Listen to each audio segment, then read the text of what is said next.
So tayo pong manalangin. Panginoon, salamat o God na kami po ay muling magkakasama online. Salamat sa knowledge and wisdom na nanggagaling nga po sa inyo, Father God. Be our speaker, be our teacher sa mga oras na ito at patuloy nga na makilala Panginoon deeply, personally, individually, patuloy na magpakilala ka sa amin at mangusap ka sa amin po, Panginoon God, even sa bawat sitwasyon ng aming buhay.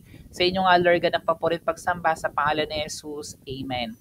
For our topic 115 tonight, so ang target natin is to explore the names and attributes of God. So napakahalaga na makilala natin sino ba yung Panginoon na ating pinaglilingkuran, sino ba yung ating Diyos na ating pinagsisilbihan, yung Diyos na nagmahal sa bawat isa po sa atin.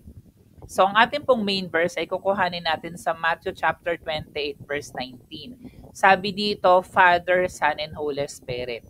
So tayo po naniniwala tayo na merong God the Father, the Son, and the Holy Spirit. 3 in 1 God. Sabi dito, therefore go and make disciples of all nations, baptizing them in the name of the Father, and of the Son, and of the Holy Spirit. So binanggit yung Father, yung Son, at saka yung Spirit dito sa verse na ito. Father, Son, and Holy Spirit reveals the relational nature of God and His desire for all people to be included in His kingdom. So as we know, yung Father po natin, siya po yung ating Creator. And then yung Son, Jesus Christ, is our Redeemer. And then the Holy Spirit na nananahan sa puso't kalooban po natin, siya po yung ating counselor, siya yung ating convictor, siya yung ating guide para i-direct tayo sa dapat po nating tahakin. Ayan. So gawin daw po ninyong alagad ko ang tao sa lahat ng bansa, sabi ng Tagalog. Bautismohan ninyo sila sa pangalan ng Ama at ng Anak at ng Espiritu Santo. So it's biblical. God the Father, the Son, and the Holy Spirit. So the Bible reveals God through various names and attributes, each providing insight into His character and nature. Ayan, kasi napakahalaga na pag-aralan natin ito kasi baka mamaya naririnig nyo yung mga terms na to and then baka ma-confuse tayo. Ano ba to? Ibang religion ba to? Ibang Diyos ba ito? Iisang Diyos lang po yan. So ginamit lamang po ito from translation from Hebrew, pero meron din po siyang counterpart sa Bible and then meron siyang ibig sabihin sa English at syempre sa Tagalog. So from Jehovah Jireh, the provider, to Elohim, the creator, these names offer a deeper understanding of who God is and how we interact with His creation. So ngayon po, pag-aaralan po natin yung iba-ibang pangalan, reference doon sa character and nature ng ating Panginoon to discover the richness of our relationship with the Almighty God. Yan. Number 1, Jehovah Jireh. So pag narinig po natin Jehovah Jireh, the Lord will provide. Yan. So kapag pala nagpe-pray tayo, and then you needed provisions from God, meron kang isang malaking pangangailangan financially, then you needed provision sa Panginoon, meron kang kailangan bayaran or bills na kailangan bayaran, sabihin mo, the Lord will provide. Jehovah Jireh. Sabi ng Genesis chapter 22 verse 14, kaya't ang lugar na iyon ay tinawag ni Abraham na si Yahweh ang nagkakaloob at magpahanggang ngayon sinasabi ng mga tao sa bundok ni Yahweh ay may nakalaan. Yun. So sabi doon, si Yahweh ang Diyos ang nagkakaloob. Ito yung time na si Abraham, di ba, iaalay niya na si Isaac sa Panginoon. Pero instead of Isaac, may binigay ang Lord na offer instead of Isaac. At yun po yung inialay nitong si Abraham sa Panginoon. Kaya sinabi niya, Jehovah Jireh, the Lord will provide. So this portrays Abraham's faithfulness and God's provision. This name reminds us of God's faithfulness to provide for our needs, both physical and spiritual. So napakaganda nito. Ang Lord natin is the God that provides, hindi lamang in the spiritual sense, 'di ba? Pero even in the physical, the Lord can also provide kung ano yung mga pangangailangan po natin. So ano po yung gusto kong i-emphasize dito sa ating the Lord will provide, Jehovah Jireh. So yung point dito, trust in God's provision even when circumstances seem dire. 'Di ba? So patuloy lang tayo magtiwala sa Diyos na may-ari ng langit at ng lupa. Bagamat feeling natin yung ating sitwasyon ngayon, walang-wala na talaga or wala na talagang pag-asa. Tandaan mo, napakahalaga na nagtitiwala ka sa malaking Diyos. Kaya lagi mong sasabihin, i-declare mo sa life mo, the Lord will provide. Jehovah Jireh. Yung pangalawa, Jehovah Rapha. Ayan. So tandaan natin, from Jehovah Jireh, ngayon naman Jehovah Rapha, the Lord who heals. Yan. So kung meron kang pangangailangan na healing, ito man ay physical healing, meron kang sakit at karamdaman, or even emotional healing, sabihin natin yan sa Panginoon. Actually, kahapon kakukuha ko lang din ng results. Ayan, doon sa aking whole abdomen. Supposedly for operation ako sa gallbladder, pero parang bumaba yung stone doon sa gallbladder ko, kaya hindi na ako kailangang operahan. So the Lord really heals. Amen. Sabi ng Exodus chapter 15 verse 26, ang sabi niya, kung ako ay buong puso ninyong susundin, kung gagawin ninyo ang matuwid at susundin ang aking kautusan at mga tuntunin, hindi ko ipaparana sa inyo ang alinman sa mga sakit na ipinadala ko sa Ehipto. Akong si Yahweh ang inyong manggagamot. Ayan. So ang Diyos po natin, yung ating manggagamot, He is our Jehovah Rapha, the Lord who heals. So kung meron kang sakit at karamdaman, ayan, ang dami kong kino-comfort kasi emotionally wounded sila, iniwan sila ng mahal nila sa buhay for long years. Tandaan po natin the Lord who heals, Jehovah Rapha. So it highlights God's promise of healing to the Israelites. At syempre, in-extend din naman ng Lord yung promise na yan even to us Gentile nation, di ba? This name signifies God's ability to heal not only physical ailments, but also emotional and spiritual wounds. Ayun, gusto ko rin emphasize yung spiritual wounds. Kasi minsan, di ba, akala nung iba, kapag dati mainit sila sa Panginoon and then eventually nanlamig sila sa Panginoon, nahihirapan na silang makabalik yung kanilang ma-restore yung kanilang relasyon sa Panginoon. Tandaan mo, the Lord also heals even our spiritual wounds because He is our Jehovah Rapha. So yung point nito, nung Jehovah Rapha, turn to God for healing and restoration in all areas of life. Again, turn to God for healing and restoration in all areas of life. So talagang yung pinaka-best way na pwede nating gawin kung kailangan talaga natin ng kagalingan sa sakit at karamdaman in the physical, in the spiritual, and even emotional, at meron tayong gustong i-restore na relationship, laging sa Panginoon. Minsan kasi gumagawa tayo ng sarili nating kaparaanan, 'di ba? Sariling desisyon, sariling diskarte. Pero tandaan po natin, napakahalaga that we turn to God kasi ang Lord ang nakakaalam ng lahat ng bagay na dapat po nating gawin. Point number 3, from Jehovah Jireh to Jehovah Rapha. So familiar tayo, Jehovah Nisi. Ayan, the Lord our banner. The Lord is our victory. Ayan, so every time na pinagtatagumpay ka ng Lord, sabi mo, the Lord is my victory. So actually, nagulat nga ako nung April kasi every year meron sa aming rank up promotion. Hindi ko talaga in-expect that I'll be promoted kasi nga, ang mindset ko is to promote the people under me. Sila talaga yung ini-endorse ko for promotion. Pero praise the Lord, na-promote pa po tayo from group leader to senior group leader. Amen. So the Lord is our banner. Sabi ng Exodus chapter 17 verse 15, nagtayo si Moses ng isang altar at tinawag niya itong si Yahweh ang aking watawat. Alam niyo, napakahalaga niyan. Kasi in the Old Testament time, every time na nagtatagumpay yung mga biblical character, nagpuput sila ng altar para it signify na itong tagumpay na ito sa labanan, ang nagbigay nito sa amin ng victory, walang iba kundi ang Panginoon. Alam nyo, napakahalaga din sa atin as Christians, as believers of God. Dapat inaalala natin yan, 'di ba? Most of you here are students, 'di ba?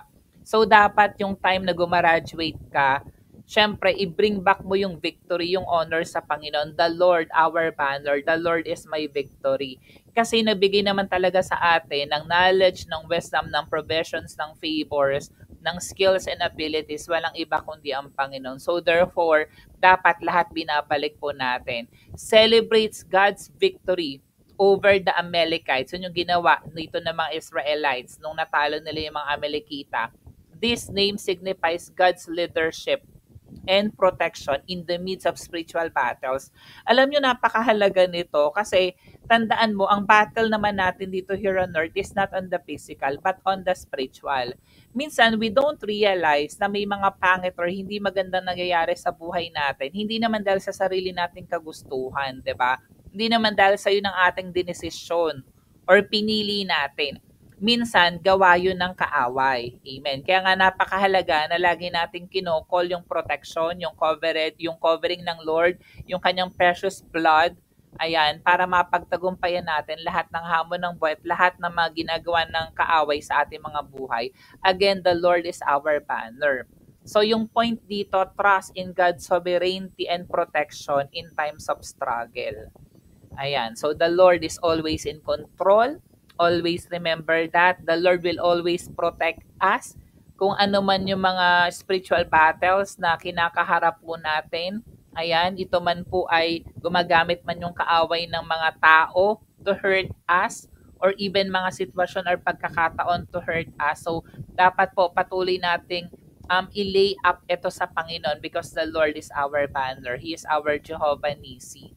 Again, Jehovah Jireh, Jehovah Rapha, Jehovah Nisi. Yung number 4, Jehovah Shalom. Yan, kaya natin naririnig, di ba? After minsan ng Bible study or after ng service, Shalom, Shalom. Ibig sabihin kasi ng Shalom, peace. So the Lord is peace, di ba? Who is our Prince of Peace? Walang iba kundi si Jesus Christ, di ba? Sabi ng Judges chapter 6 verse 24, at si Gideon ay nagtayo roon ng isang altar o nagtayo na naman ng isang altar para kay Yahweh na tinawag niyang si Yahweh ay kapayapaan, 'di ba? The Lord is our peace. Hanggang ngayon ay naroon pa sa Ophrang altar sa lugar na sakop ng angkan ni Abiezer. So it reflects Gideon's recognition of God's peace. This name signifies God's ability to bring inner peace amidst turmoil and chaos.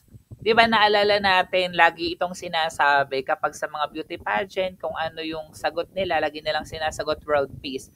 Even ako, I can still remember, there are several times, parang 7 beses na ako nakakakita ng shooting star. Di ba? So pag nakakakita ko ng shooting star, ang lagi kong pinagpe-pray ay magkaroon nga ako ng peace, ng kapayapaan. Amen. So, tayo, we don't need to wait anymore, 'di ba? For those shooting star na mangyari, 'di ba? Kasi tandaan natin, ang magbibigay naman talaga sa atin ng kapayapaan, walang iba kundi ang Panginoon. Always remember that the Lord is peace. Amen. So, ang point dito, we find peace in God's presence. Ayan, yun yung topic namin kanina. Andun yung presensya ng Lord and trust in His control over all circumstances. O di ba minsan ang ingay-ingay ng mundo, ang dami-dami nangyayari sa mundo, very stressful, ang dami-dami nating ginagawa, 'di ba? Pero tandaan po natin, we can find solace, we can find peace, we can find rest in the presence of God. So kailangan lang patuloy tayong magtiwala sa Kanya sa lahat ng sitwasyon ng ating buhay. Again, Jehovah Jireh, Jehovah Rapha, Jehovah Nisi, then we have Jehovah Shalom. Number 5, El Shaddai, God Almighty. Di ba napapakinggan natin yan, narinig natin yung El Shaddai. Narinig natin yung Roman Catholic, meron silang group na El Shaddai, di ba? Nanggaling po yun doon sa Genesis chapter 17 verse 1 at ang ibig sabihin po ng El Shaddai ay God Almighty. Yan. So, pwede po nating tawagin ang Diyos natin na El Shaddai. Nang 79 na taon na si Abram, nagpakita sa kanya si Yahweh at sinabi, ako makapangyarihang Diyos, sumunod ka sa akin at ingatan mong walang dungis ang inyong sarili habang ikaw ay nabubuhay. Sabi ng Panginoon, ako ang makapangyarihang Diyos, God Almighty. So it reveals yung verse, God's covenant with Abraham.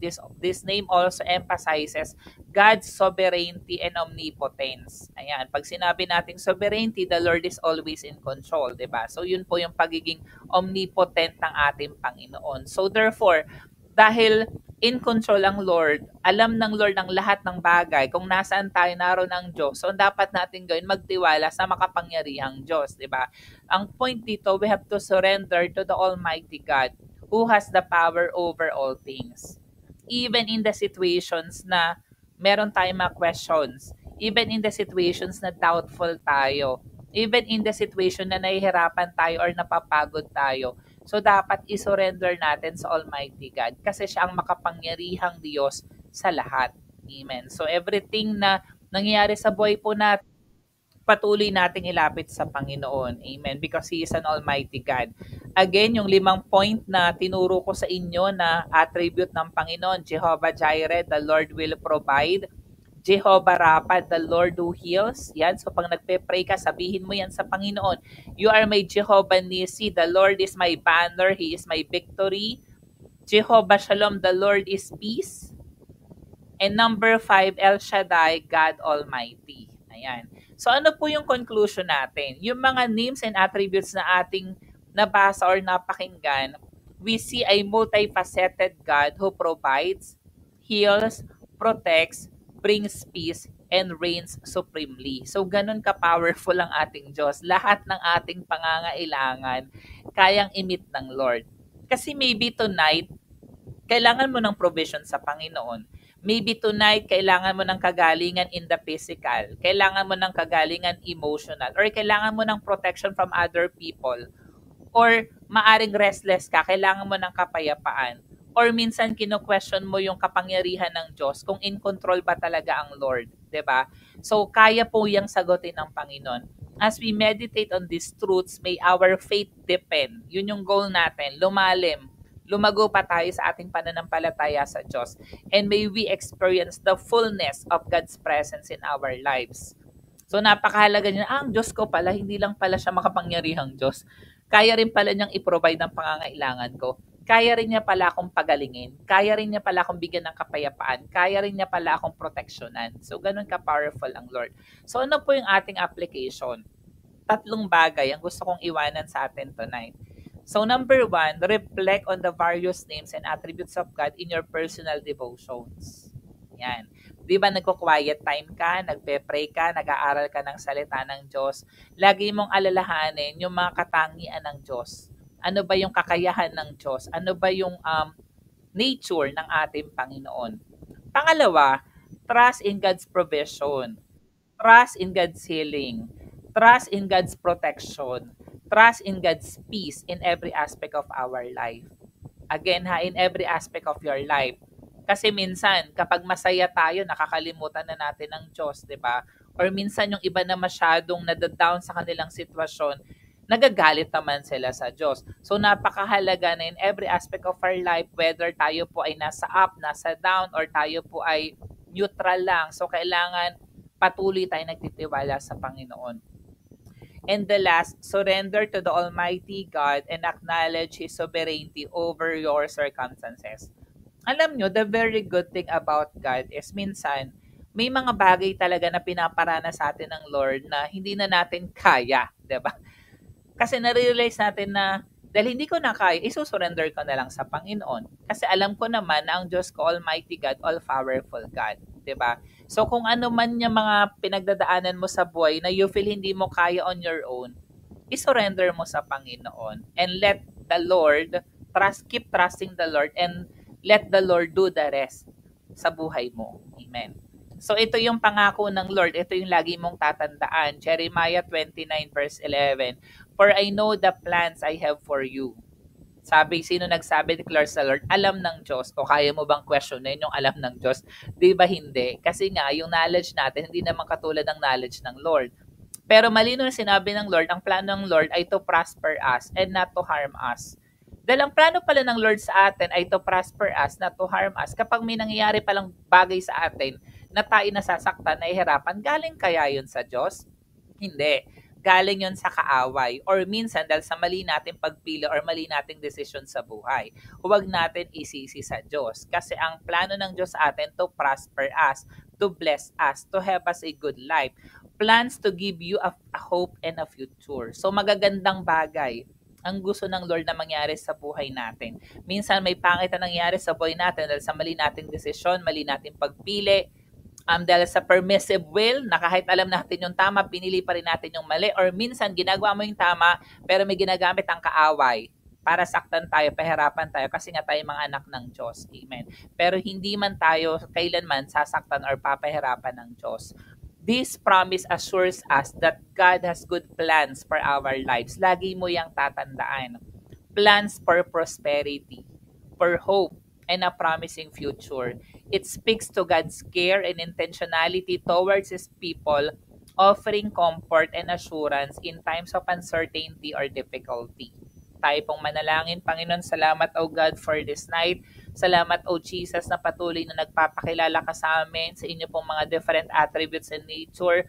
Salamat na ang Diyos namin pinaglilingkuran is a provider, God, the Lord that protects, the Lord that heals, Panginoon, the Lord that gives peace and Almighty God. Salamat, Panginoon, na kayo ang Diyos namin pinaglilingkuran, O God. At dalangin po namin, O Jesus, na patuloy kami magtiwala sa inyo. Patuloy na lumago ang aming relasyon sa inyo, ang aming pananampalataya sa inyo. At sa lahat ng sitwasyon ng aming buhay, patuloy na makita namin na maganda nyo pong plano sa bawat isa po sa amin, sapat batid po namin na mahal nyo po ang bawat isa po sa amin, O Father God.